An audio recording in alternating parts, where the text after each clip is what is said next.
अभी हम लोग पूर्वोत्तर क्षेत्र का विचरण करके आए।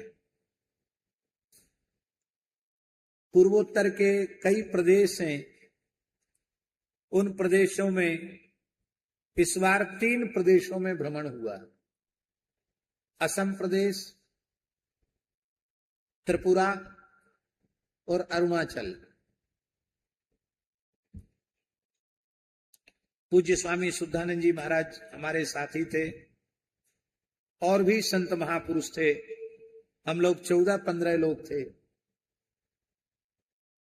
डॉक्टर पवन तिवारी जी हैं जो विद्या भारती के संगठन मंत्री हैं, महामंत्री हैं, और उधर के सभी प्रदेश उन्हीं के जिम्मे हैं। अरुणाचल, असम, सिक्किम, मणिपुर, नागालैंड, मेघालय, ये सारे 7 प्रदेश है ना, सभी प्रदेश उन्हीं के जिम्मे हैं। और वहां वस्तुतः वैदिक सनातन धर्म की बहुत भारी चिंताजनक स्थिति है। ये बात आप लोग बहुत ध्यान से सुनिए और इसको समझने का प्रयास कीजिए। देश की सीमाएं सुरक्षित हैं तो हम सब सुरक्षित हैं, और देश की सीमाएं यदि असुरक्षित हैं तो हम सब असुरक्षित हैं। और देश की सीमाएं तभी सुरक्षित रह सकती हैं जब हिंदुओं की संख्या सीमांत प्रदेशों में घटे नहीं बढ़े। पर बड़े दुर्भाग्य की बात है, जिस विचारधारा का लंबे समय तक देश में शासन रहा, उस काल में खुली छूट मिशनरियों को दे दी गई और इतनी तेजी से धर्मांतरण हुआ है, आप जिले के जिले पार कर जाएं, एक हिंदू मंदिर नहीं मिलेगा आपको।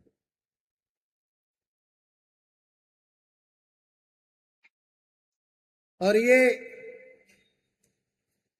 70 साल में ये काम बहुत ज्यादा हुआ। काम तो 200 साल से चल रहा है।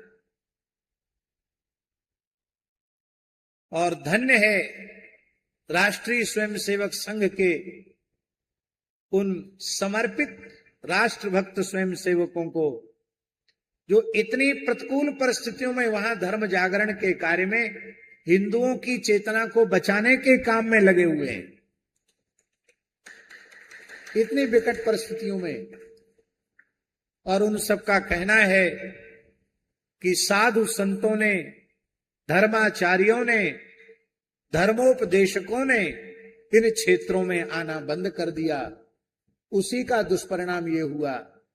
हम भी चाहते थे, लेकिन हम भी अति व्यस्त हैं। व्यस्त नहीं, अति व्यस्त। तो मन खूब था वहां जाने का, तो 7 दिन वहां के लिए दिया गया था। 3 प्रांत हुए, और अगले बार जब कभी कोई योग बनेगा, समय निकलेगा, तो शेष प्रांतों का भी भ्रमण किया जाएगा। इस बार एक वेद विद्यालय की स्थापना का संकल्प और एक गौशाला की स्थापना का संकल्प अरुणाचलम में जीरो नामक जगह में स्वयंभू सिद्धेश्वर महादेव के यहां करके आए हैं। वहां के निर्विरोध निर्वाचित राज्यसभा सांसद जी भी आए थे, विधायक भी आए थे। अपने ठाकुर जी की ओर से गौशाला के लिए और स्वामी शुद्धानंद जी ने वेद विद्यालय के लिए कुछ राशि दे करके उसकी घोषणा कर दी।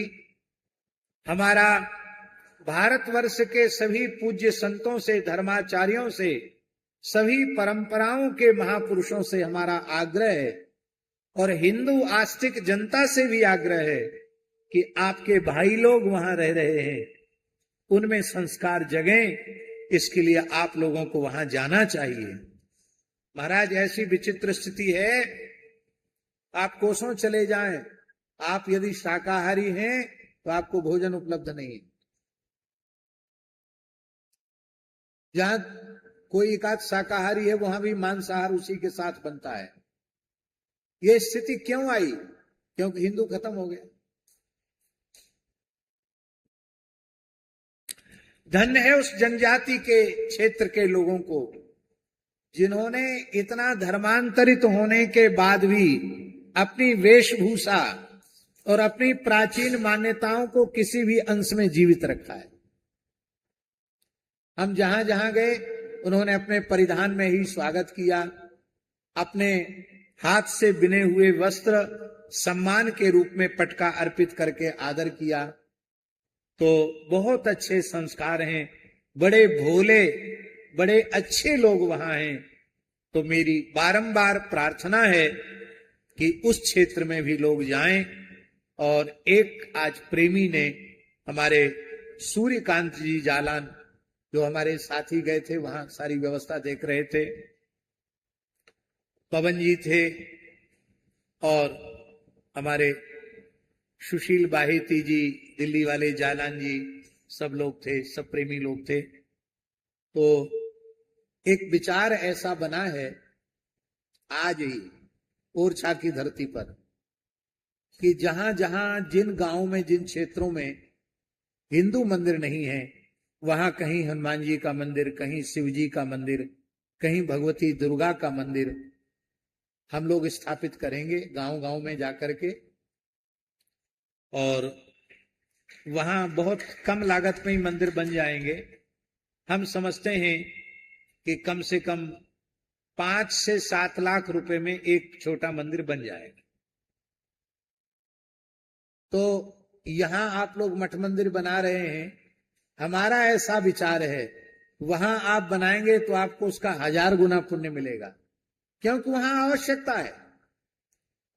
तो इस बार जाकर के एक बात का अनुभव हुआ, जहां अभी भी कोई एक हिंदू का देवस्थान, देवी देवता का स्थान बच गया है, वहां के लोग बच गए।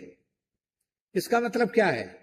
इसका मतलब यह है कि सब जगह यदि एक एक स्थान हो तो पुनर्जागरण होगा, घर वापसी होगी और फिर से हमारे सीमांत क्षेत्र सुरक्षित होंगे। अभी सरकार भी बहुत अनुकूल है, उधर के सभी प्रदेशों में अच्छी सरकार है, राष्ट्रवादी विचारधारा की सरकार है, इसलिए अनुकूल अवसर है। हम समझते हैं सब लोगों को आगे आना चाहिए।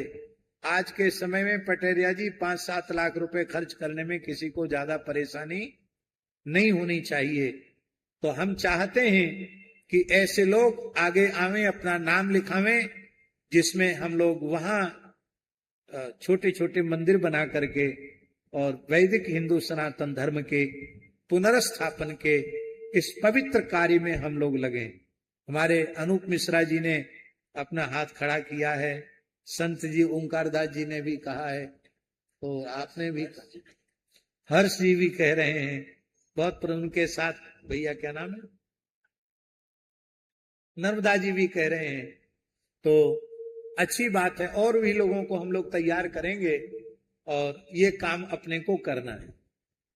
तो पूर्वोत्तर क्षेत्र इतना सुंदर क्षेत्र है, इतनी प्रकृति का नव यौवन वहां देखने को मिलता है, अद्भुत है।